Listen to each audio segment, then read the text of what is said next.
Hoje, de uma forma bem diferente, depois aqui eles vão se apresentar, mas hoje a gente vai falar sobre o Velho Testamento. É um assunto muito importante nós conhecermos, né, a Bíblia como um todo, mas especificamente hoje sobre o Velho Testamento. Então, passa a palavra aqui para o pastor, ele vai se apresentar e depois o Marco aqui vai se apresentar para vocês. Olá, graça e paz. Eu sou o pastor Alexandre, sou pastor da Igreja Presbiteriana Ágape aqui de Cambé e estou muito feliz de poder participar desse momento aqui com os meus irmãos, a convite do pastor Beethoven para poder participar desse grande movimento chamado Escola de Servos, uma oportunidade para a gente meditar sobre a palavra de Deus no sentido de buscarmos um aperfeiçoamento para melhor servir o Rei dos Reis, o Senhor dos Senhores, aquele que nos chamou para toda boa obra. Então, um privilégio para mim, Beethoven, estar aqui com você, Marcos estar junto aqui com você. Então, para nós é uma alegria muito grande e obrigado pela oportunidade, pelo privilégio. Eu espero acrescentar algumas coisas positivas, algumas coisas que possam realmente ser relevante a esse movimento, a essa instituição chamada Escola de Servo. Prazer, que Deus nos abençoe. Meu nome é Marcos, sou missionário, moro em Cambé, Paraná, e hoje eu tenho a honra de receber em minha casa o pastor Beethoven, da Jordânia, o pastor Alexandre, a qual fazemos parte da mesma igreja. Amém. E para mim vai ser um aprendizado, um momento, tenho certeza que muito especial. Então tá, então a gente vai dar início a esse tema hoje, Antigo Testamento ou Velho Testamento, como também se chama, que é a primeira grande parte da Bíblia, um conjunto de livros que a gente tem aprendido muitos princípios cristãos. O Velho Testamento e o Novo Testamento, teologicamente a gente estuda de forma separada também, mas na prática é um livro só. Então, pastor Alessandro, fica à vontade e à medida que for transcorrendo a sua explanação, a gente vai fazendo algumas perguntas ou complementando aquilo. Vamos conversando, creio que vai ser um tempo muito proveitoso. É interessante a gente começar pensando sobre o Antigo Testamento, fazendo uma pergunta bastante relevante. Qual era a Bíblia que Jesus lia? Jesus foi formado aprendendo qual Bíblia? A gente precisa entender que o Novo Testamento ele só vai começar a ser confeccionado, só vai começar a ser escrito depois, quando começa o movimento da igreja, depois com os apóstolos. Sim. Então, qual era a Bíblia a qual Jesus lia? Qual é a referência que ele tinha em termos de aprendizado? Lógico que é o Antigo Testamento. E é interessante porque se você procurar na internet, provavelmente você vai encontrar um material com esse título, A Bíblia que Jesus lia. Falando exatamente, Marcos, sobre isso, sobre o Antigo Testamento, e aí vai abordar a questão temática, onde nós temos as divisões principais. Eu quero começar falando sobre algumas curiosidades a respeito do Antigo Testamento, que é justamente onde nós temos as principais diferenças entre as Bíblias católicas, as Bíblias evangélicas e a Bíblia judaica, a Taná, chamada Taná. Então, são curiosidades bastante interessantes, cheias de detalhes históricos e que nos ajudam a compreender. Então, quando você pega a sua Bíblia, pastor Beethoven, e abre no Antigo Testamento, o que é que você encontra ali? Você encontra não uma organização cronológica, mas você encontra ali uma organização temática. Então você tem os 5 primeiros livros, que nós chamamos convencionalmente de Pentateuco, que nem é uma palavra em hebraico, é uma palavra grega, Pentateuco. Sim. Porque são, literalmente falando, são 5 rolos. Penta, 5, né? Teucos, rolo. Então você tem ali os 5 primeiros livros. Dentro da organização que está a nossa Bíblia, estou falando a Bíblia que normalmente é usada pelos evangélicos, pelos protestantes, né? Sim. Você tem depois o que é chamado de livros históricos, começando ali em Josué, indo até Esther, né, Neemias, Esdras, né, são os últimos livros ali. Sim. Passando dali, nós começamos um outro tema, que são os livros chamados livros poéticos ou sapienciais. Aí tem uma diferença, né?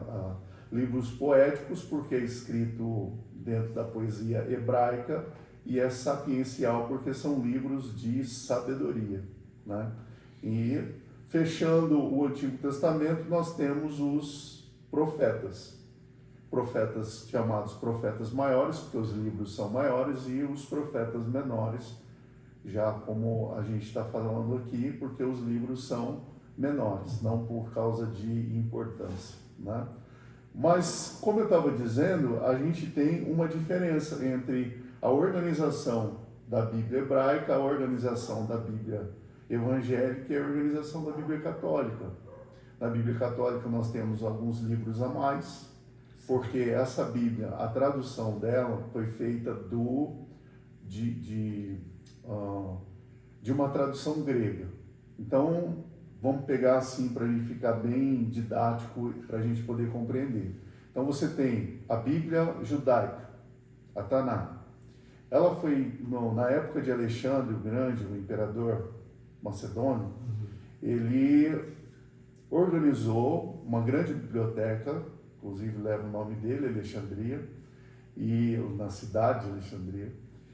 E nessa grande biblioteca ele organizou uma tradução da Bíblia dos judeus, que é o Antigo Testamento, a Taná, para uma tradução grega, que veio a se chamar Septuaginta. E na Septuaginta foram acrescentados alguns livros que não estão na Taná. Sim. Por exemplo, Macabeus, Judite, Sabedoria, Eclesiásticos. Enoque, se não me engano, né? Não. Não tem esse livro de Enoque, não. Não, Enoque é um livro à parte. À parte, né? Então foram acrescentados a essa Bíblia alguns livros a mais. E por que foi feito isso? Porque era uma literatura conhecida e lida pelos judeus e por outras etnias na época. Então ele resolve acrescentar isso na Bíblia, na tradução do hebraico para o grego, que ficou conhecida essa tradução, bastante conhecida, como Septuaginta.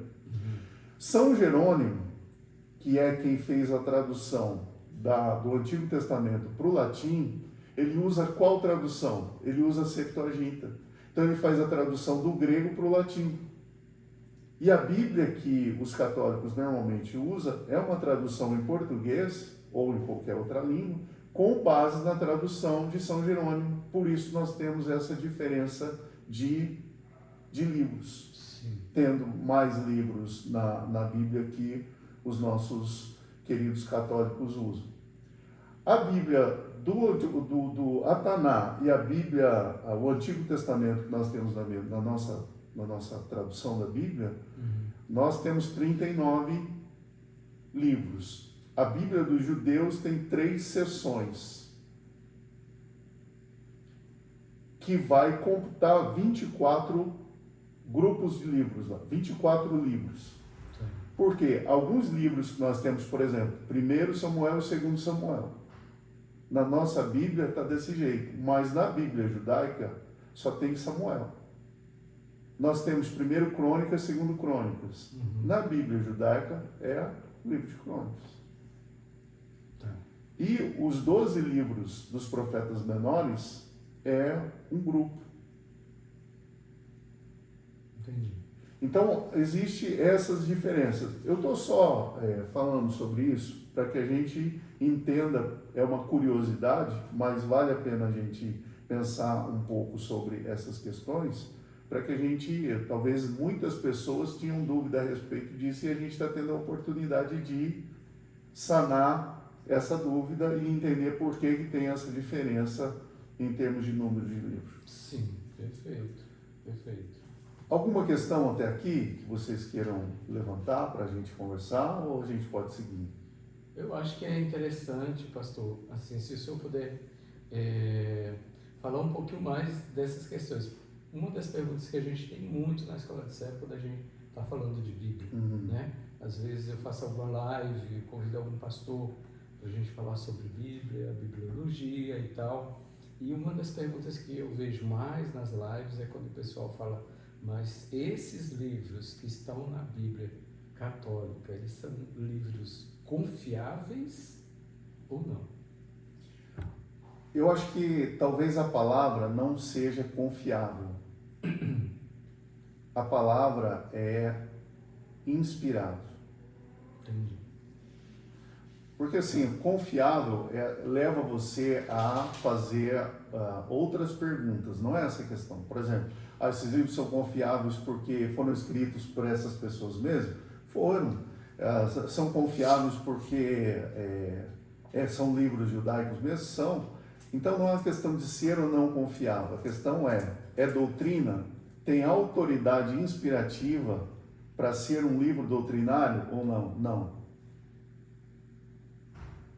Porque foram acrescentados depois e esses livros faziam parte de um arcabouço literário utilizado na época. Então eles servem para instrução no sentido de que eles estão ali como literatura, mas não são inspirativos, não têm autoridade inspirativa para ser um livro doutrinário. Ou seja, ele não tem autoridade para o ensino da fé, mas acrescenta em termos de conhecimento. De conhecimento de história. De história. Por exemplo, você pega o livro de Macabeus, você vai entender todo o pano de fundo de quando o Antíoco Epifânes, ele entra em Jerusalém, ele vai encontrar lá o Judas Macabeus, que foi o grande líder nessa época, que fez oposição a esse império que entrou em Jerusalém e que fizeram uma arruaça lá e quebraram tudo, botaram fogo na cidade, mataram um porco em cima do altar. Então quem vai se levantar contra o Império Grego, que estava tomando conta ali de Jerusalém, é Antíoco, o movimento dos Macabeus. E aonde nós encontramos isso? Dentro dos livros de Macabeus, primeiro e segundo livro de Macabeus, entende? Sim. Então você tem um conhecimento histórico que é trazido a partir desses livros, mas não tem autoridade inspirativa. Não são livros inspirados por Deus. Uma coisa assim que a gente precisa compreender, acho que vale a pena a gente falar isso. A Bíblia, aí num aspecto geral, a Bíblia ela é o livro de Deus. Certo. Por que ela é o livro de Deus, Marcos? Porque ela traz a revelação de Deus para o ser humano. No sentido de trazer algo do céu para a terra com o objetivo de conectar o ser humano a Deus. Perfeito. Então, quando a gente fala que se um livro é inspirado ou não é inspirado, se ele tem autoridade doutrinária ou não tem autoridade doutrinária, nós estamos falando do livro que é conhecido como Palavra de Deus. E nós declaramos que a Bíblia ela é a Palavra de Deus. Então, nesse sentido, é que a gente precisa compreender, e por isso que eu disse, não é uma questão de ser ou não confiável, é uma questão de ter ou não ter autoridade doutrinária. E só tem autoridade doutrinária os livros que são considerados como livros inspirados por Deus. E aí nós temos os 39 do Antigo Testamento e nós temos os 27 do Novo Testamento. Perfeito. Eu acho que fica bem claro desse jeito, né, pastor? Sim. Eu costumo dizer assim, às vezes as pessoas perguntam isso, eu acho que bate com o que o senhor falou. O livro, a centralidade do livro, da Bíblia, tem que se voltar para Jesus. Né? Ela é a figura central de qualquer escritura, revelando Deus, né? Através da pessoa de Jesus, através do Espírito Santo. Então isso é que faz com que o livro seja um livro inspirado, não é isso, pastor? Exatamente. Que revela a pessoa que de Deus, revela a pessoa de claro. Jesus. Nós temos, por exemplo, todo o Antigo Testamento, desde Gênesis, por exemplo, que é chamado de proto-evangelho, Gênesis 3,15 é conhecido como proto-evangelho. Por que é conhecido como proto-evangelho? Proto-evangelho é a mesma palavra de onde vem protótipo, ou seja, é aquilo que vem antes. Então, Gênesis 3,15 é chamado de proto-evangelho, porque lá em Gênesis 3,15 vai falar sobre aquele que vai vir, vai pisar na cabeça da serpente, o descendente da mulher vai pisar na cabeça da serpente e este vai lhe ferir o calcanhar. Então, desde Gênesis, a gente já tem uma palavra profética daquele que haveria de vir. Então, nós temos todo o Antigo Testamento como asfaltando uma longa estrada até a chegada do Messias. E a Bíblia, ela é o livro de Deus que revela o seu Filho. E com isso, e juntamente com isso, trazendo todos os princípios para que a gente possa viver uma vida que agrada, que alegra ao Senhor. Amém. Glória a Deus. Vamos lá. Muito bem, então vamos lá. Qual é a primeira parte do Antigo Testamento? A primeira parte do Antigo Testamento é o Pentateuco, ou como os judeus chamam, Torá. Esses livros, a gente precisa compreender que a Torá, que é formada por esses 5 primeiros livros, a gente chama de livros da lei, e é uma ideia um pouco equivocada, porque ela não fala só sobre lei.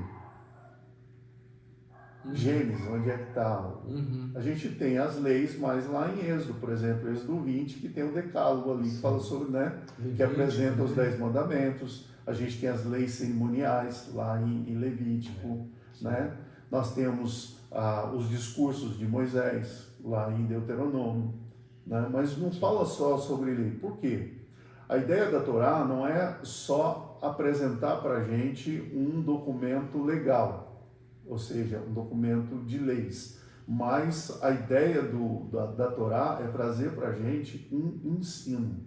Então, quem lê a Torá, quem lê os 5 primeiros livros, quem lê o Pentateuco, quem lê Gênesis, Êxodo, Levíticos, Números e Deuteronômio, está aprendendo algo do Senhor. A gente aprende com os patriarcas, a gente aprende com o chamado de Moisés, a gente aprende toda uma instrução ali em Deuteronômio, a gente aprende história e a gente aprende muito sobre as famílias lá no livro de Números.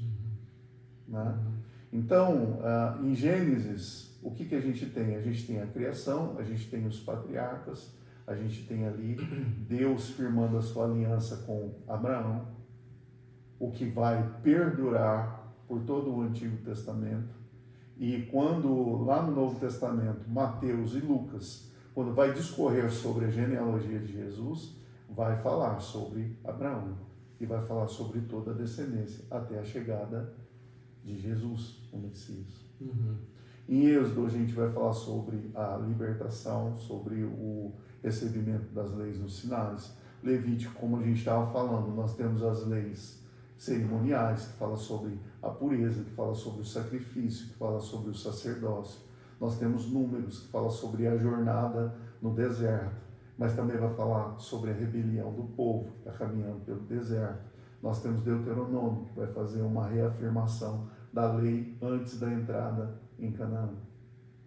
Então, assim, de maneira geral, são essas questões que nós temos ali nos 5 primeiros livros. O coração da fé judaica parte desses 5 primeiros livros. Então quer dizer que assim, Jesus estudava isso, Jesus leu a Torá.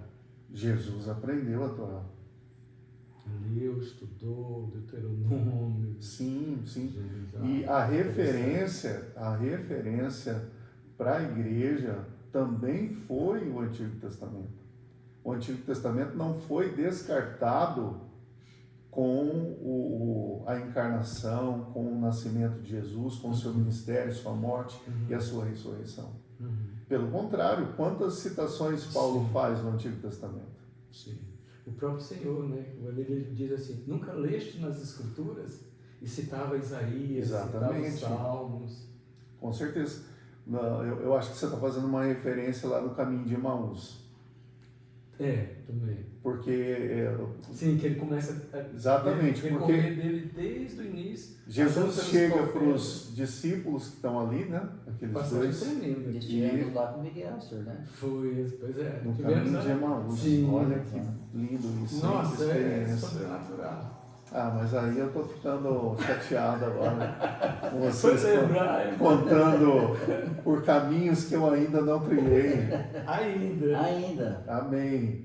Então, eles fazem uma pergunta para o Cristo ressuscitado, que eles não reconhecem que é Jesus.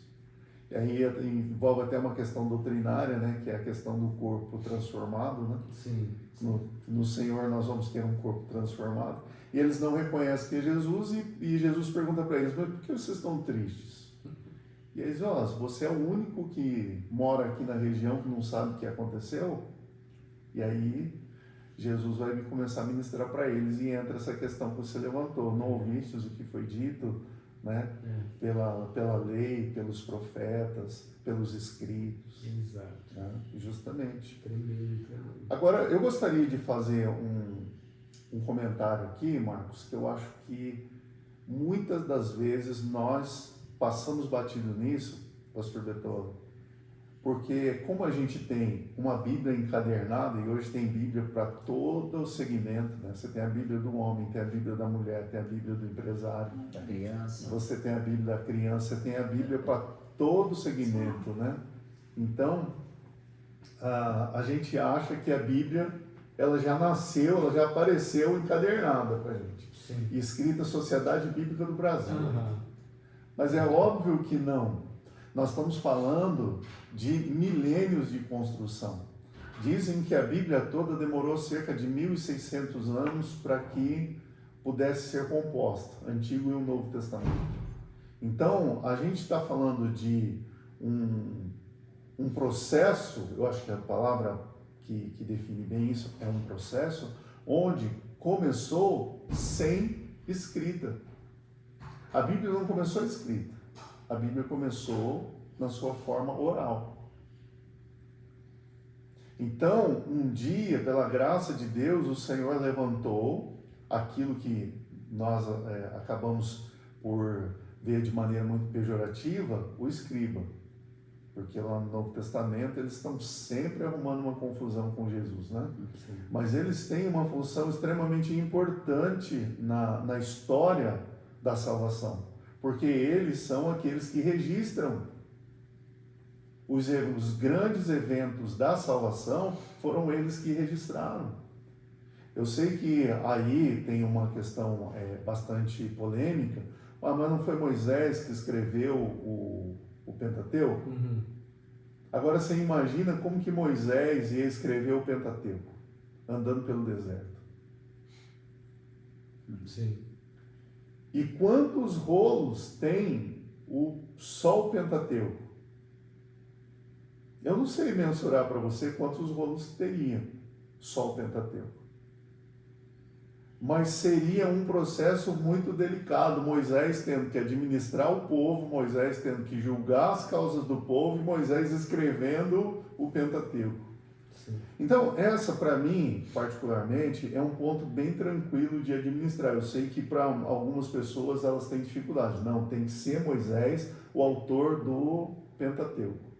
Para a maioria dos evangélicos tem que ser Moisés que pegou ali numa pena, esticou um pergaminho ou esticou o pergaminho é o de couro, o papiro, né? Papiro. E teve ali que pegar uma tinta e escrever ali. De noite, enquanto estava descansando, né? Eu acho assim, com a nuvem, né, de fogo ali acesa e ele... Depois da novela da Record, né? Ficou isso.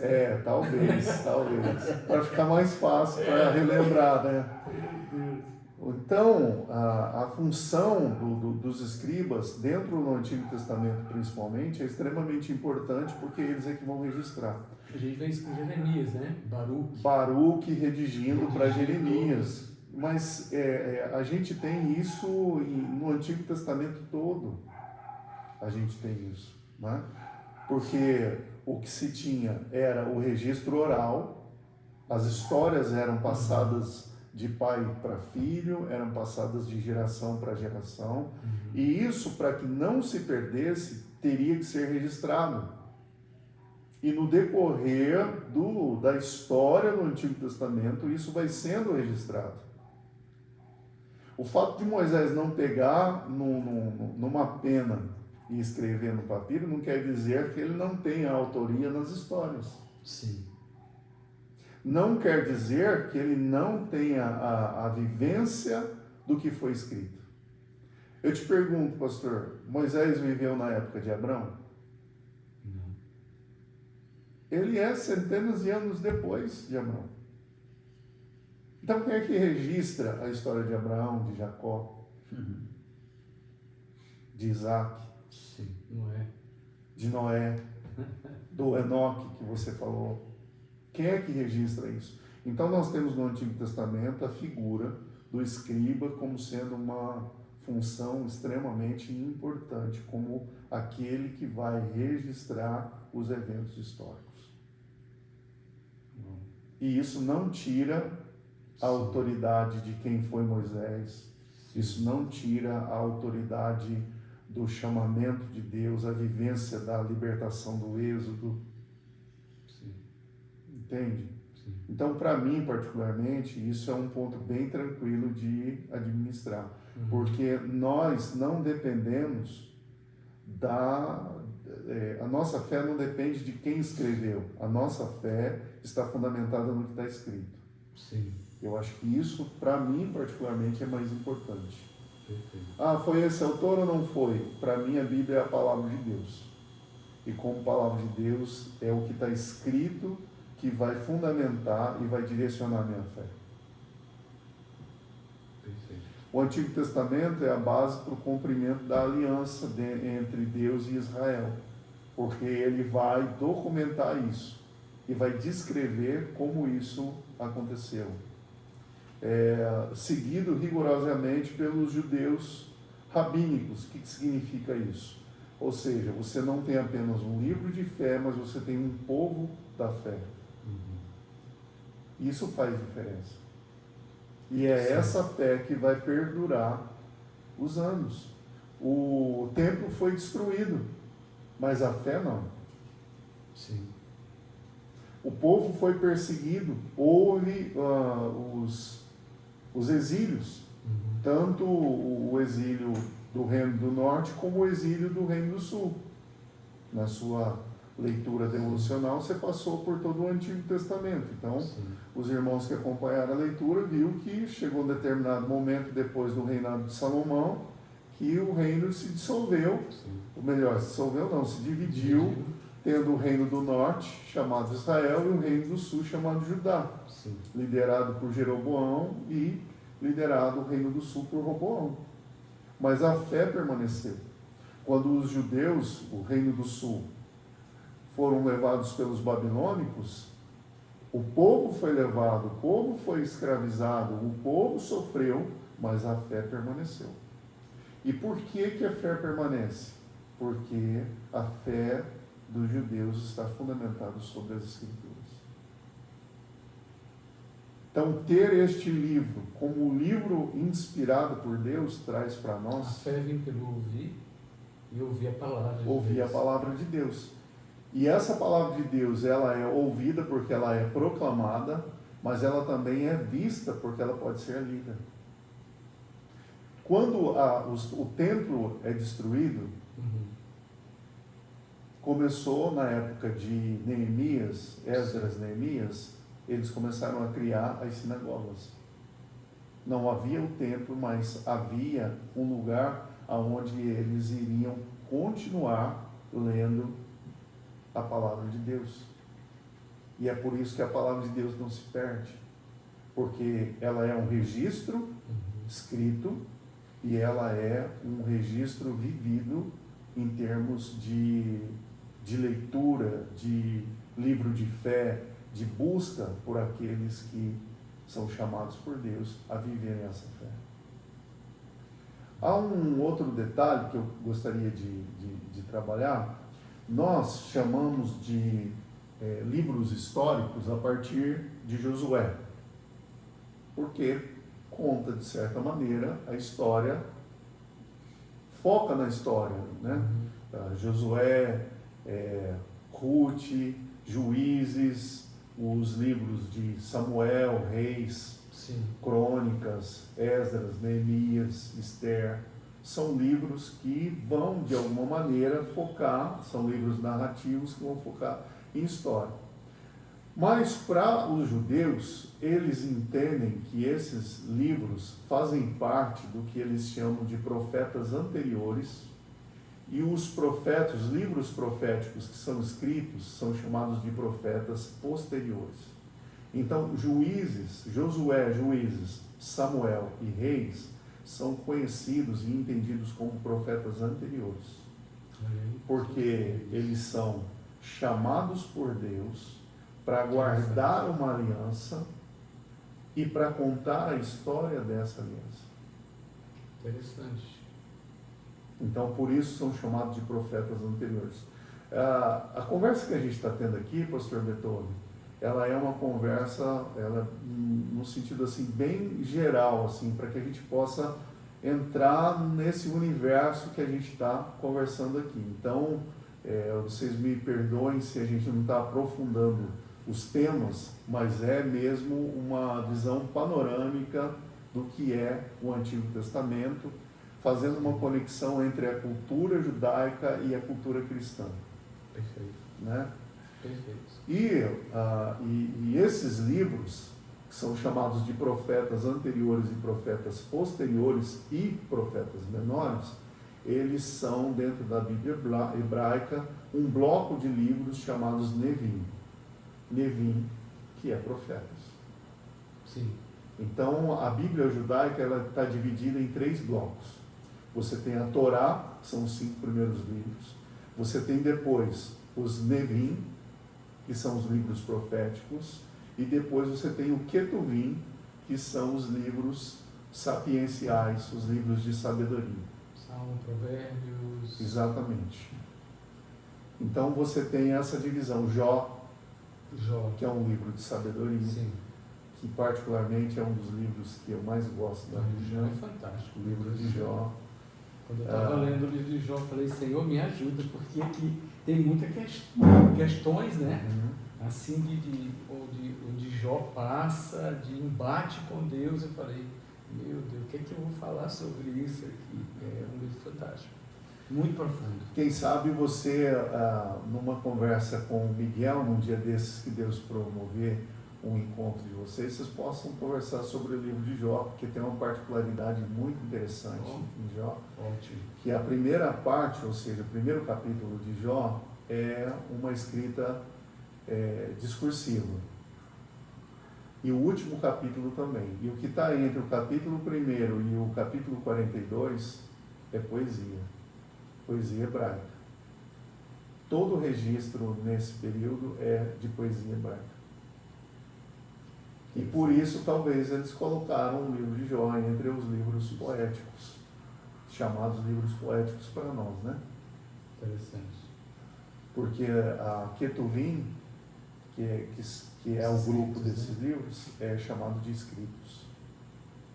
Interessante. Por isso que Jesus, muitas vezes a gente vai ver no Novo Testamento, vai dizer, vocês não conhecem a lei, os profetas e os escritos. Os escritos é uma referência aos livros poéticos, que a gente conhece como livros poéticos. Mas uma particularidade, né? Interessante para a gente estar falando aqui. Então, os profetas, eles são responsáveis pelo quê? Para guardar a lei e para anunciar o arrependimento ao povo. É interessante porque o profeta, ele é usado por Deus para anunciar juízo, com vistas ao arrependimento do povo. E o profeta também, ele é usado por Deus para anunciar uma mensagem de consolo e salvação. Então, aí você pode de repente pensar, mas qual é a função então da profecia? A função da profecia tem a ver com o contexto em que o povo está vivenciando. O livro de Juízes, por exemplo, é colocado dentro da Bíblia hebraica entre os profetas anteriores. O livro de Juízes. Para mim, eu acho que é o livro mais terrível da Bíblia, é o livro de Juízes. Porque mostra Deus trazendo livramento o povo celebrando o livramento, e quando a coisa baixa a poeira, que está todo mundo feliz porque Deus operou o livramento, o que acontece com o povo? Eles começam a se contaminar de novo e Sim. se afastam de Deus, se prostituem, começa um processo de idolatria. E eles entram debaixo de juízo. Aí Deus levanta um libertador, um juiz, o povo é liberto e eles voltam a cair. Parece até a vida do crente, né? Quando está tudo bem, Jesus para depois. Até que a coisa aperta e a gente entra num processo aí mais delicado da vida, que a gente lembra que o quanto nós precisamos de Deus. Precisava ser assim? Claro que não. Mas essa natureza pecadora do ser humano... Sempre pelo caminho mais difícil. Sempre pelo caminho mais difícil. Sempre pelo caminho que leva para o deserto. Né? Bom, mas enfim, qual é a questão? Então, eu costumo dizer uma coisa, pastor Beethoven. Muitas pessoas entendem profecia como algo que tem a ver com o futuro. Biblicamente, profecia tem algo mais a ver, não é que não tem a ver com o futuro, mas para mim, profecia tem algo mais a ver com o passado do que com o futuro. Aí você me pergunta, mas como assim? Biblicamente, qual é a função do profeta? Era sempre fazer com que o povo retornasse para um lugar que eles nunca deveriam ter saído. Sim.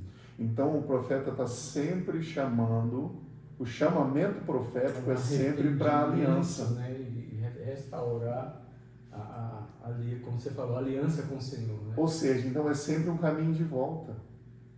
O profeta tem a função de sempre lembrar o povo de algo que o povo havia esquecido.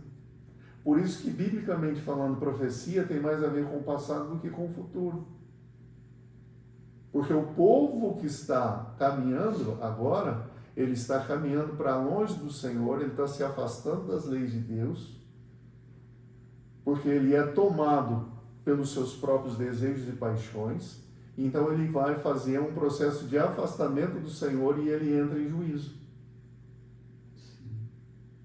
Digamos, eu vou tocar num assunto que talvez esteja um pouquinho fora, mas assim, esse seria realmente o chamado ministerial profético. Chamar o povo para arrependimento. Chamar o povo para a aliança. Tá.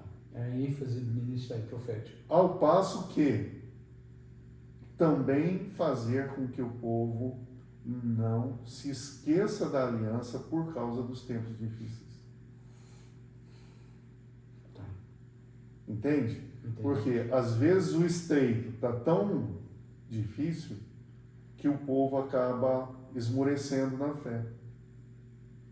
Acaba Deus se levanta enfraquecendo. o profeta pra... Aí o profeta se levanta para dizer o quão Deus é poderoso, soberano, e ele está agindo ainda que o povo não está vendo, mas ele é fiel à sua aliança e não permitirá que o povo seja destruído, porque esse povo tem com Deus uma aliança. Não faltou, por exemplo, mesmo sendo Davi o homem que cometeu adultério, mesmo sendo Salomão o homem que se afastou da aliança com o Senhor e morreu nos braços das suas tantas e tantas esposas, não faltou para Davi sucessor. Sim. Porque Deus tinha com Davi uma aliança. Lembrando que Salomão, pelo que consta, né, teve mais de 1000 mulheres. E C.S. Lewis fala, ele teve mais de 1000 mulheres, mas não foi feliz. Então quer dizer que estava fora do propósito. Só ler Eclesiastes para ver quanto ele estava enfadonho. Né? Eclesiastes é um livro de maturidade. O ser humano, quando alcança a maturidade, ele começa a ver Eclesiastes numa outra perspectiva. Tem um livro que eu gostei do título dele. Ele chama Eclesiastes, é um livro baseado em Eclesiastes. Chama Eclesiastes de O Livro Mais Azedo da Bíblia. Oh, Eu achei legal o título. Interessante. E, bom, então, só para a gente fechar essa parte aqui do Nevim, que são os profetas, aí você tem os profetas posteriores. Os profetas posteriores são os livros de Isaías, Jeremias e Ezequiel, seguido dos profetas menores. Estou falando de como está organizada a Bíblia hebraica, ok? Aí os profetas menores são chamados são os livros de Oséias, Joel, Amós, Obadias, Jonas, Miqueias, Naum, Abacuque, Sofonias, Ageu, Zacarias e Malaquias. Aí você pode perguntar, mas você não falou Daniel, porque Daniel está mais para o final. Daniel entra numa outra categoria, porque Daniel é um livro que faz aquela transição quando vem o Império. Daniel passa por 3 dinastias, né? Babilônia, Medo-Persa e outros. E o Persa, né? Então você tem ali Daniel como um livro que vai narrar esse período de transição. Da Síria, né? Isso. Bem lembrado. Então, o profeta, então a função dele é chamar o povo ao arrependimento para voltar para a aliança ou para animar o povo com uma palavra de salvação para que o povo não se esqueça da aliança por causa do sofrimento. O conteúdo dos livros proféticos é um conteúdo de história de Israel na Terra Prometida. O papel dos profetas é a correção do caminho do povo, colocar o povo no caminho de Deus. E com advertências, por exemplo, sobre a idolatria e a injustiça social. Não tem um livro que melhor trata de injustiça social do que o livro de Amós. O livro de Amós é uma crítica ferrenha àqueles que se dizem religiosos, mas que se esquecem do direito e da justiça. É forte. O livro de Amós, eu acho que é um dos livros que cabe muito para os nossos dias de hoje. Onde muitas vezes nós estamos muito satisfeitos com a nossa religião, mas não somos capazes de enxergar, às vezes, as pessoas que precisam mais do que uma palavra. Sim. Às vezes elas precisam de um pedaço de pão, precisam de uma coberta, né? Então, a igreja, ela tem esse chamado. Nosso papel não é fazer ação social. Tipo, a igreja, ela tem que fazer ação social. A ação social é um braço da igreja. A igreja, ela tem um chamado que é para pregar a salvação. Sim. Porque não adianta nada você alimentar o pecador sem anunciar a ele a mensagem de salvação. Sim. Eu acho que aí você tem mais propriedade do que eu para falar, até pelo trabalho que vocês desenvolvem, né, com os refugiados. Então são 2 coisas que elas caminham juntas. Sim, né? exatamente. E não vou dizer que uma precisa da outra, mas elas caminham juntas. Sim. Né? Sim. Porque cada contexto você tem uma pregação e uma estratégia para anunciar o Evangelho. Me lembro agora, você falando sobre isso, pastor, eu lembro da narrativa lá do Evangelho, onde Jesus estava com a multidão e tinha que dispersar a multidão. E Jesus falou, eles estão com fome. Como é que eu vou fazer isso? O pessoal está desde de manhã até de noite me ouvindo e agora eles estão com fome. O que é que a gente faz? E aí ele vai e faz a multiplicação dos pães, dos peixes, distribui para todo mundo e tem fartura. Né? Então a gente vê o cuidado do Senhor, não só de alimentar as pessoas com a palavra de Deus, mas também cuidar das necessidades físicas dele. Né? Isso é importante.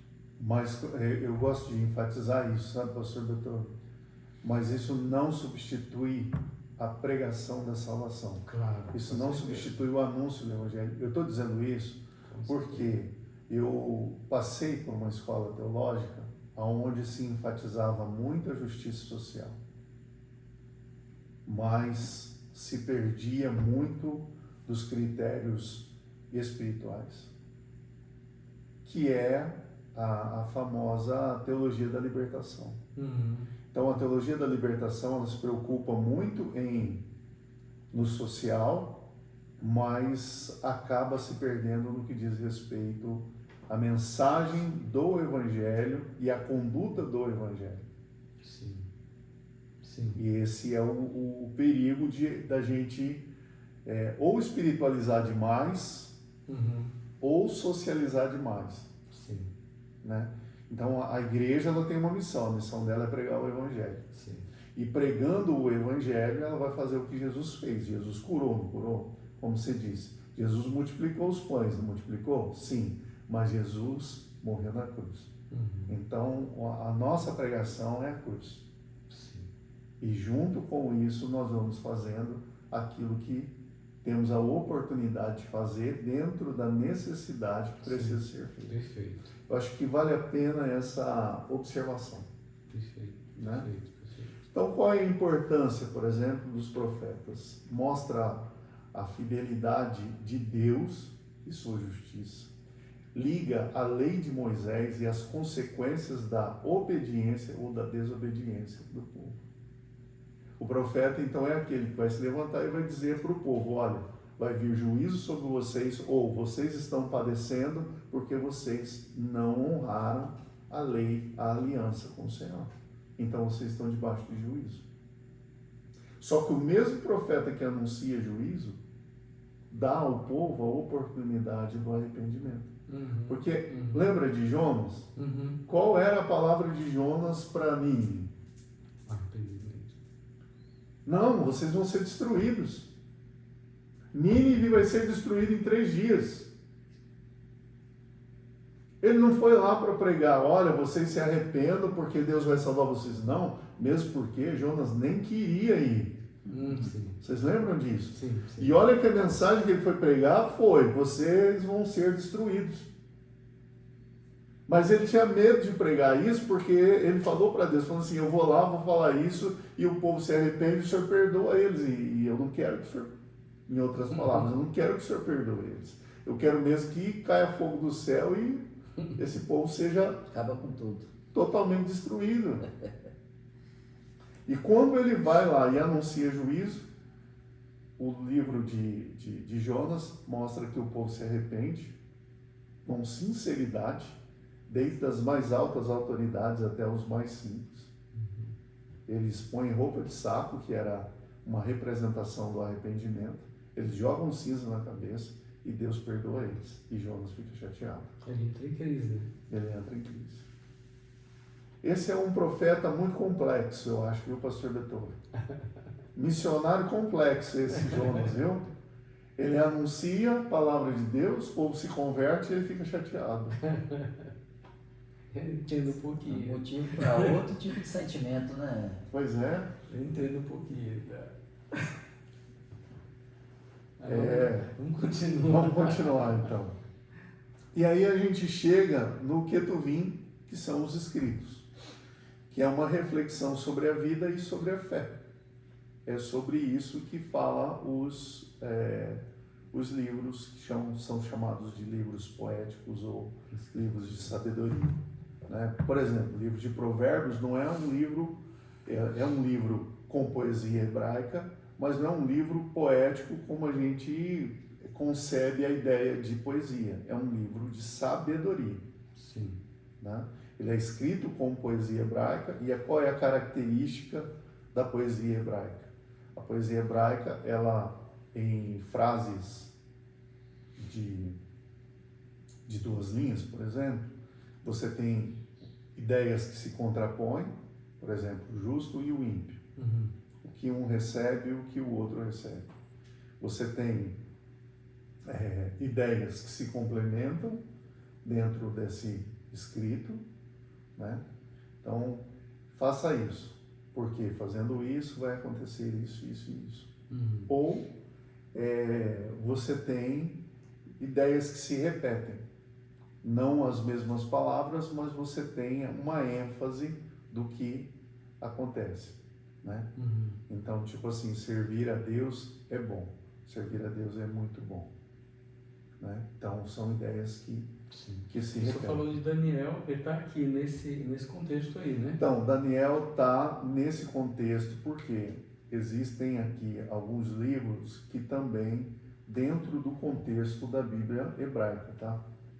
Que são livros posteriores, inclusive o livro de Crônicas, ele também está junto com Daniel, Esdras e Neemias. Nesses escritos. Nesses escritos. Tá. São posteriores, que vieram depois. Né? Então a gente tem, por exemplo, 1º e 2º Reis, 1º e 2º Crônicas. A ideia que a gente tem é que eles são juntos ali. Foram escritos mais ou menos juntos. Na verdade, eles foram escritos em épocas distintas. E inclusive, bem provável... Tem uma Bíblia cronológica, não tem? Que lançaram? Tem uma Bíblia cronológica, se eu não me engano, acho que é da NVI, na linguagem, né? Já na ouvi tradução falar, da não NVI. tenho ela não. Então é bem provável que ela siga mais ou menos essa ideia. Né? Então nos livros, nos escritos, no Ketuvim, a gente tem essa reflexão sobre a vida e sobre a fé. E são livros que são chamados de livros poéticos e sapienciais, por exemplo, Salmos, Provérbios e Jó. Você tem os chamados 5 rolos, que aí são os Cânticos dos Cânticos, Ruth, Lamentações, Eclesiastes e Esther. E os outros livros históricos, daí Daniel, Esdras, Neemias e Crônicas. Essa é a organização que dá a Bíblia hebraica. Essa era a Bíblia de Jesus. Essa é a Bíblia que Jesus lia. Então, para nós, a organização ela é mais temática. E como é uma organização temática, por exemplo, Lamentações de Jeremias está logo depois do livro de Jeremias. Né? O que a gente tem como livros poéticos são os 5. Tudo junto. Jó, Salmos, Provérbios, Eclesiastes e Cantares. Né? Porque a nossa Bíblia ela é mais temática.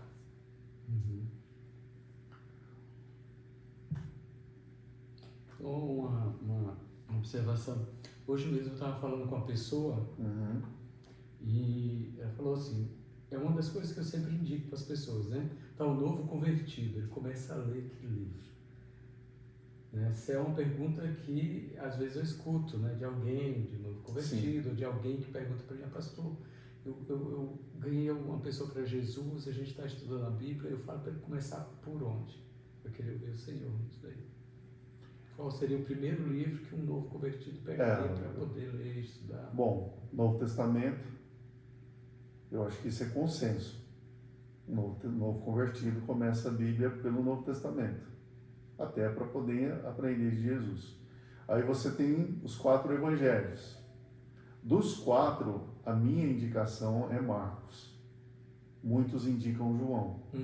Eu acho o João um livro complexo, sinceramente falando. Eu acho que Marcos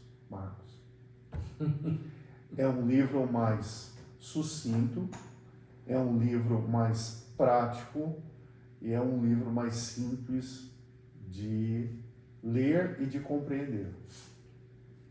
A minha sugestão sempre é começar pelo Evangelho de Marcos. Aí depois continua lendo os Evangelhos, né? Porque apesar de nós termos 4 evangelhos, cada um tem uma ênfase bem distinta, vai apresentar uma perspectiva de Jesus muito singular, no meu modo de entender. E por isso eu acho que vale muito a pena você ler todos os evangelhos e ler todo o Novo Testamento. Depois que eu me converti, a pastora Arlete, que me batizou, ela falou assim, para mim começar em Mateus. Eu li ali, comecei por Mateus. Não, tranquilo. Eu acho que os evangelhos é ponto pacífico. Começa pelo Novo Testamento, começa pelos evangelhos. Né? A minha indicação é Marcos, por ser um livro mais simples e mais rápido de ler. Perfeito. Né? Mas comece, o importante é que você leia a Bíblia. O importante é começar, O né? negócio é ler a Bíblia. E não parar. Né? E não parar. A Bíblia vai ser o livro que nós vamos ler até o final É verdade. da vida. E toda vez que leio tem uma coisa diferente que a gente já Claro. E aí é que está, pastor Beethoven, eu acho que vale a pena dizer isso. É porque a Bíblia é a palavra de Deus. E como palavra de Deus, ela se renova, ela nos renova e ela nos fortalece, porque ela é a base, o fundamento da nossa fé. A Bíblia completa mais ou menos 1000 anos, né, para ela estar sendo formada. 1600. 1600 anos, até chegar nas nossas mãos, né? É. E continua sendo o livro mais atual que a gente tem. O livro mais lido no mundo ainda é a Bíblia. C.S. Lewis fala que a Bíblia é o livro atual mais que o jornal de amanhã. Você já imaginou? É verdade. Sim, porque a Bíblia ela fala sobre os acontecimentos do passado, ela fala sobre, ela tem uma palavra para você no presente e ela também fala sobre o seu futuro. É incrível. Né? Então, realmente, ainda as notícias que não saíram, a Bíblia já fala sobre elas. Então, pastor, só para a gente resumir aqui os escritos, a gente tem os livros poéticos e de sabedoria, que são Salmos e Provérbios, você tem reflexões filosóficas e existenciais, como o livro de Eclesiastes e Jó, e você tem as narrativas históricas do pós-exílico, como Esdras e Neemias. Né? Então, e os livros poéticos, uma vez eu ouvi um negócio que eu achei muito legal, diz que Provérbios foi escrito e deixaram 31 capítulos para a gente ler um por dia, né? Para você sempre ler Provérbios. E Provérbios realmente é um livro que sempre vai trazer uma reflexão muito interessante para o teu dia, Sim. para a tua conduta, Sim. para a tua vivência, Sim. para a maneira como você se relaciona com as situações e a maneira como você se relaciona com as pessoas. É um dos livros que eu indico para o novo convertido também. Com certeza. Né? Leia Provérbios, porque ele vai Aham. tratar das relações interpessoais. Ele vai ensinar sobre honrar o seu pai e sua mãe. Ele vai ensinar como você não pode roubar mais, que a balança enganadora é um pecado, corrupção. Então, Trata sobre conduta, né? Conduta. Com certeza. Qual é a importância desses livros, né? Para a nossa leitura, para a nossa compreensão? É mostrar a relação pessoal do homem com Deus, e os Salmos vai mostrar esse homem que tira as suas máscaras diante de Deus.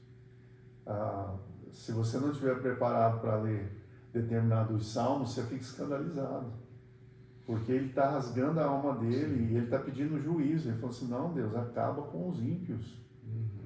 Ele fala para Deus, ele ora e pede para Deus acabar com aqueles que estão perseguindo eles. Ele fala assim, meu Deus, onde já se viu fazer uma oração dessa? Mas é de alguém que está com toda a sinceridade do seu coração diante de Deus. E na sua dor e no seu desespero, ele abre o coração, ele diz, ele mostra a sua indignação diante de Deus, quando ele fala assim, o ímpio está prosperando mais que eu que sirvo o Senhor, estou aqui nesse sofrimento, e aquele cara lá que não quer saber nada contigo está prosperando, como assim? Como é que pode? Salmo 37 mesmo fala sobre isso. Verdade. Então é o ser humano se rasgando diante de Deus. Na sua essência, né? E abrindo o coração sem medo. Algumas pessoas, elas têm muita dificuldade ainda de serem sinceras diante de Deus. Mas na presença de Deus é o lugar onde você tem a liberdade para dizer tudo. Sim. Aí alguém vai dizer assim, mas como assim tudo? Sim, tudo. Porque Deus não escuta as suas palavras, Deus escuta o seu coração. Tem muita coisa que você não diz e Deus sabe. Sim. E tem muita coisa que você diz e Deus entende. O problema, pastor, é que O abençoado não fala para Deus, mas fala para os outros. Ele não apresenta diante de Deus aquele sentimento ruim que ele tem sobre determinada pessoa, porque ele acha que aquilo não é muito sensato, mas ele diz para um amigo de trabalho, ele diz para um parente sobre determinadas pessoas. E se ele falasse diante de Deus, Deus iria tomar a causa dele. Sim. E Deus iria agir de maneira, quem sabe, até para que ele pudesse perdoar determinadas pessoas que agiram mal contra ele. Ia trazer paz a esse coração desesperado. Então, qual é a importância da gente estudar esses livros? É que eles nos dão orientações para a vida e para a prática espiritual. Como que nós devemos nos portar diante de Deus? A gente até está falando um pouco sobre isso. Sim. A gente comentou sobre o livro de Jó, né? O livro de Jó mostra essa incompreensão sobre as coisas que nos sobrevêm e que a gente não entende por que determinado sofrimento está acontecendo com a gente. E o livro de Jó vai mostrar através dos seus amigos que o ser humano está sempre querendo arrumar uma justificativa para a vida dos outros. Então os amigos de Jó estão sempre dizendo para ele, olha, você deve ter pecado, certeza que você fez alguma coisa errada, porque não é possível que Deus vai fazer um negócio desse com uma pessoa à toa. De maneira sem propósito, né, nesse sentido que eu estou dizendo. É verdade. E ele não fez nada. Ele simplesmente está padecendo por um mal que não tem uma explicação e não tem uma justificativa para ele passar por aquilo, humanamente falando. Sim. Mas no final, nós descobrimos duas coisas importantes. Deus estava tratando com Jó, ainda que de maneira dura, para tornar Jó melhor do que ele era e preparado para viver uma vida muito melhor e muito mais abundante do que ele tinha antes. Grandes coisas de Deus envolvem um processo de tratamento de Deus no nosso caráter. E aí quando chega lá no capítulo 42, o que Jó vai dizer? Os teus planos não podem ser frustrados. Ele fala, por isso eu me condeno por ter criticado o que o Senhor estava fazendo. E no versículo 5, que é um versículo maravilhoso, antes eu te conhecia, só de ouvir falar, mas agora os meus olhos te veem. E o texto termina, né, o livro termina dizendo que o segundo estado de Jó foi muito mais próspero, muito mais abençoado do que ele tinha sido. Que sempre que Deus quer fazer um vaso novo, ele quebra ele em pedaços primeiro, né? Deus quebra o vaso para fazer ele de novo. Exato. Né? E graças a Deus por isso, porque Sim. o vaso quebrado, ele pode ser descartado ou ele pode ser refeito. E aí, pastor? Qual o melhor? Ser quebrado e fazer de novo ou ser descartado e jogado fora? Deus me livre. Tem que ser quebrado, né? Tem que ser ajustado aí para poder seguir. Amém. Então, o que a gente tem aqui, só para a gente fazer um resumo de tudo que nós falamos até agora. A diferença entre a Taná e o Antigo Testamento cristão. A ordem dos livros, a Taná segue uma ordem temática, mais temática cronológica, enquanto que a Bíblia cristã segue uma ordem mais temática que cronológica. O Antigo Testamento cristão, nós temos 39 livros, divididos em Pentateuco, históricos, poéticos e proféticos. A Taná são 24 livros agregados em 3 seções, Torá, Nevim e Ketuvim, que são a Torá, a lei, os profetas e os escritos. E a teologia judaica versus ou contrapondo a teologia cristã, o judaísmo não vê a Taná como apontando para Jesus, enquanto que o cristianismo vê Cristo como cumprimento do Antigo Testamento. né? Então, para nós cristãos, como no começo da minha fala, lá desde Gênesis, nós vemos o Antigo Testamento como aquele que vem preparando o caminho através dos seus escritos, através da sua história, para a chegada do Messias, para a chegada de Jesus. Qual é a influência, pastor Beethoven, da Taná na base da revelação de Deus para o cristão, então?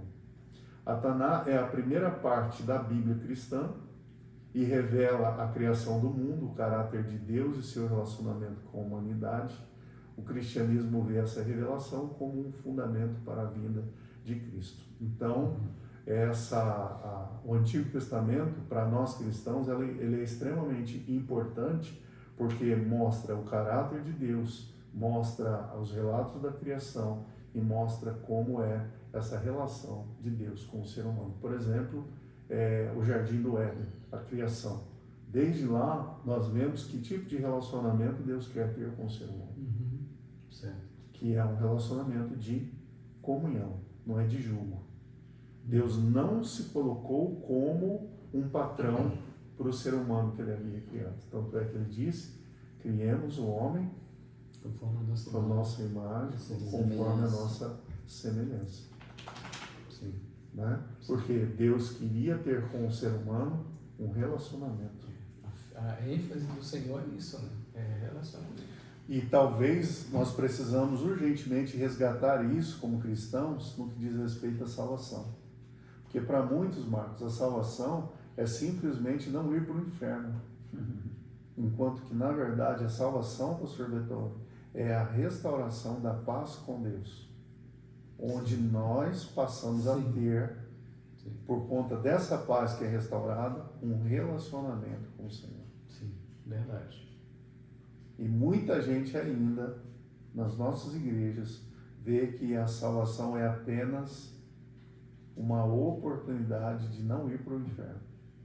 Não entendeu nada ainda a respeito da salvação. Deixa eu só falar uma coisa aqui que eu acho muito interessante. É que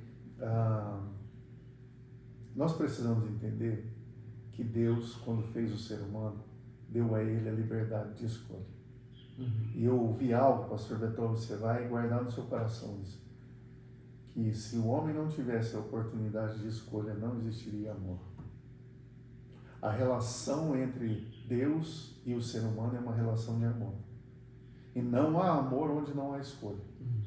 Sim, é verdade. Se Deus houvesse criado um sujeito que fizesse apenas o que Deus queria, seria uma relação de subserviência, mas não seria uma relação de amor. Porque amar envolve escolha. Se eu não tenho escolha, eu não posso amar. Não é tremendo isso? Meu Deus do céu. O dia que eu descobri isso, eu falei, Meu Deus do céu. uau, maravilhoso. Então, como a Taná, ela é também a base das profecias messiânicas. Nós entendemos dessa maneira. Então, muitos textos do Antigo Testamento são interpretados pelos cristãos como profecias sobre Jesus. Isaías 53, o servo sofredor. Os cristãos, nós cristãos, vemos como sendo uma referência a quem? A Jesus. Miqueias 5:2, a profecia do nascimento do Messias, que Mateus vai relatar isso. O Salmo 22 é uma descrição do sofrimento que se assemelha à crucificação. Inclusive fala sobre as vestes que serão divididas e tudo mais. Então, o Antigo Testamento para nós, ele é extremamente importante. Ele é aquele que anuncia o maior evento do céu e da terra, que é a encarnação do Verbo.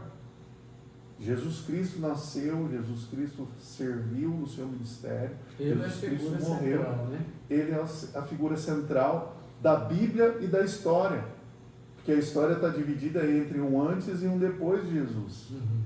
E as Escrituras está dividida entre o Antigo Testamento, a vinda de Jesus e a preparação para a sua volta. Sim. Inclusive nós estamos num estudo bíblico nas quintas-feiras falando sobre Apocalipse.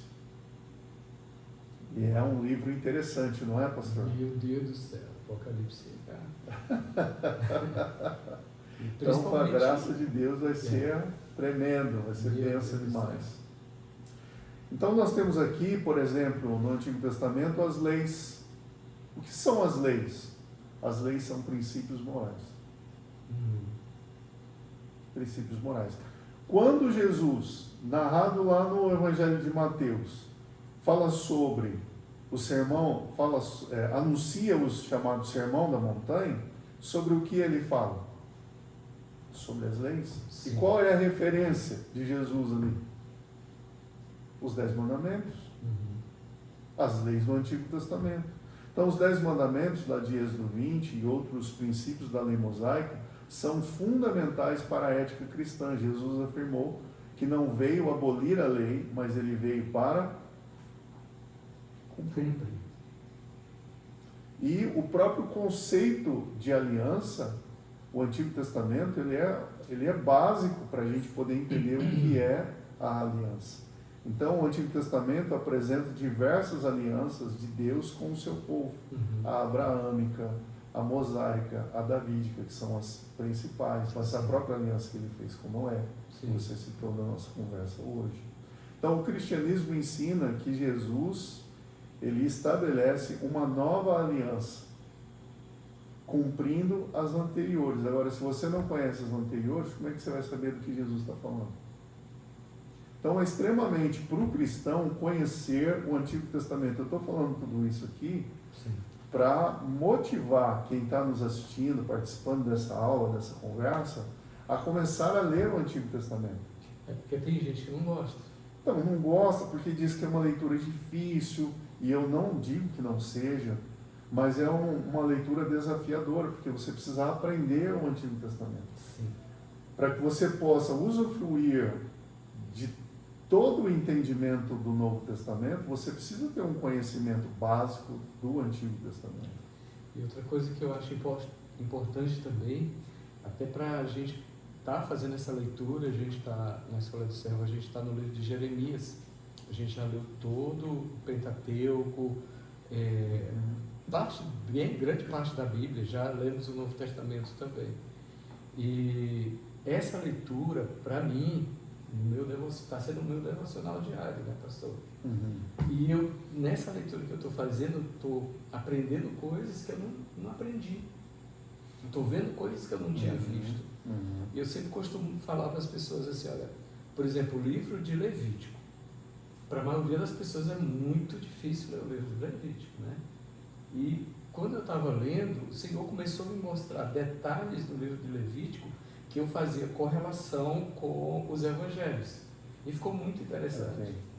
E aí eu sempre costumo falar assim, quando você for pegar a Bíblia para ler, você ora pedindo para que o autor que escreveu a Bíblia, o Espírito Santo, possa estar junto com você para trazer a interpretação correta da palavra, né? E para que aquela interpretação possa gerar vida em você. Com certeza. Porque aí você se motiva, porque você está entendendo espiritualmente o que a Bíblia está falando. Ele não está lendo só como uma leitura obrigatória, né? Mas como algo que vai alimentar o teu espírito, vai alimentar a tua alma, vai trazer cura para o teu corpo.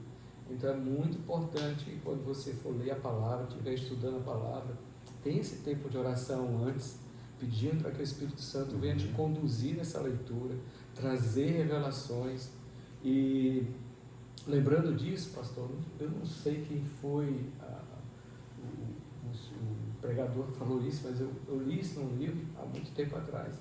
Ele dizia assim, antigamente nos Estados Unidos, na época da colonização, o pessoal dizem, né, contava a história de que se encontrava ouro, algumas pepitas de ouro ali na terra, né?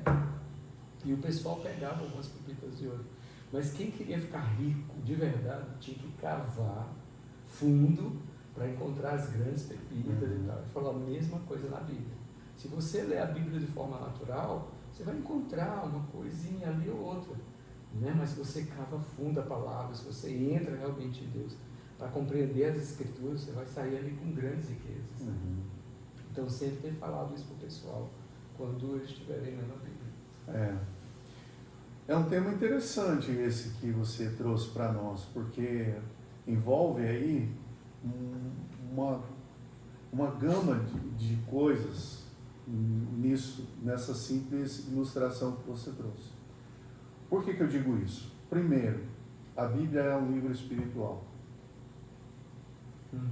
Então, como a Bíblia é um livro espiritual, a profundidade, quem nos conduz a essa profundidade é o Espírito Santo. Porque qualquer pessoa, sendo cristã, não sendo cristã, lendo a Bíblia, ela vai aprender alguma coisa. O próprio livro de Provérbios, qualquer pessoa pode ler o livro de Provérbios, crendo em Deus ou não crendo em Deus, vai descobrir ali algumas leis morais, alguns ensinos que vai trazer algo para o coração dela. Né? Sim. Mesmo crendo ou não crendo em Deus. Sim.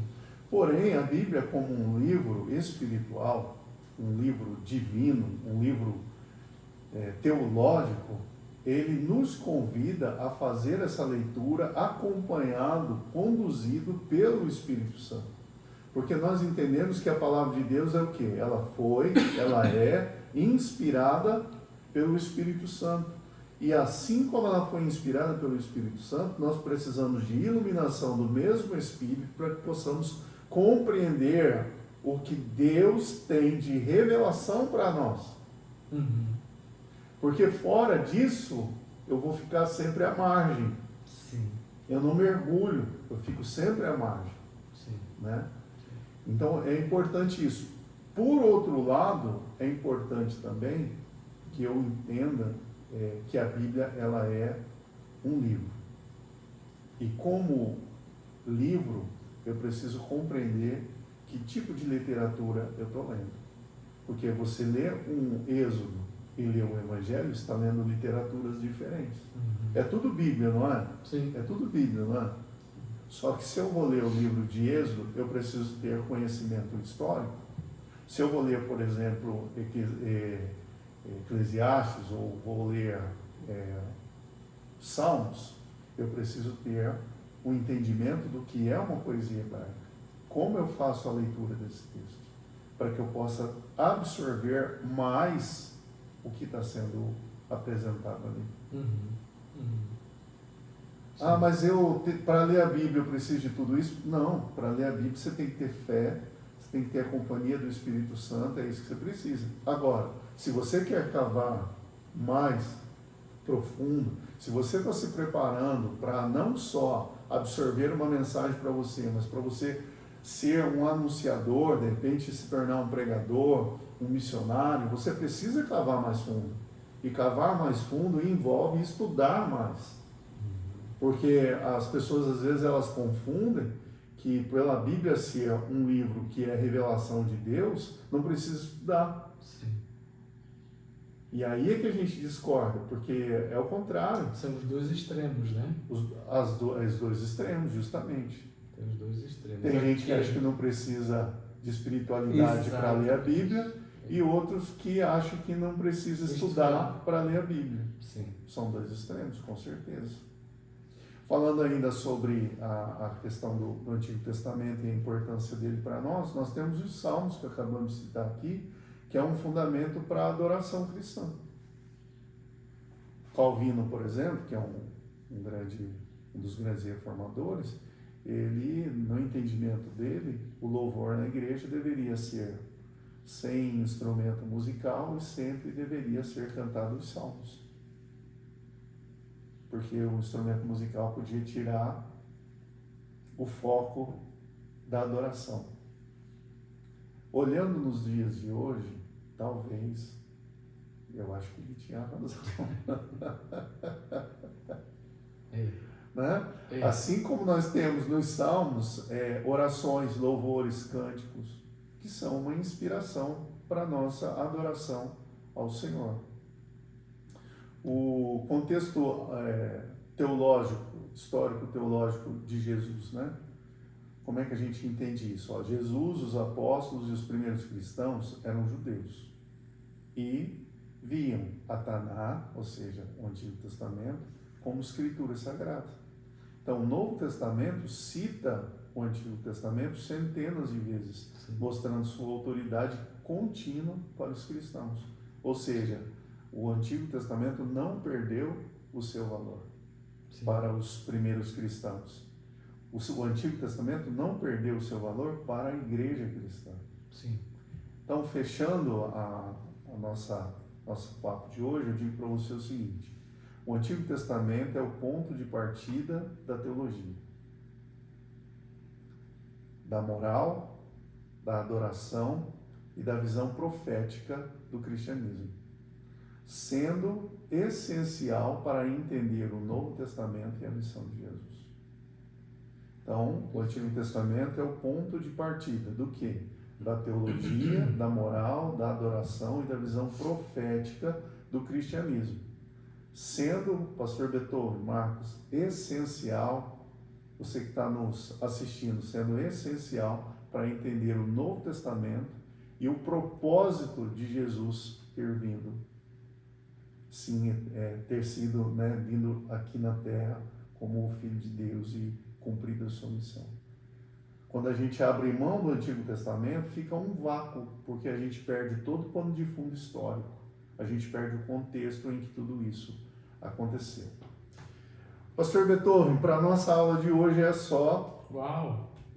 Chegamos aí ao final de uma longa conversa. Espero ter acrescentado algo aí aos nossos alunos, acrescentado algo aí ao seu entendimento. Esse material vou deixar disponível com o pastor Beethoven em PDF. Ele vai compartilhar tudo que nós falamos aqui.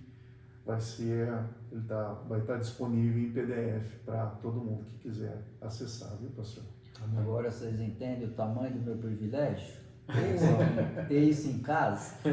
Pensa, Deus é bom, hein? Obrigado, hein, Marcos?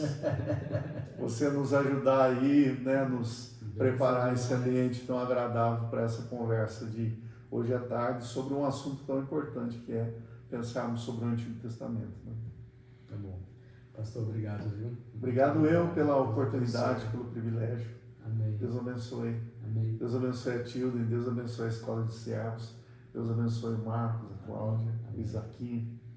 Isso aí. Benção demais. Então tá, obrigado a todos aí. Eu vou deixar o contato do pastor Alessandro, caso você tenha alguma dúvida, pergunta para ele. Não pergunta para mim não, tá?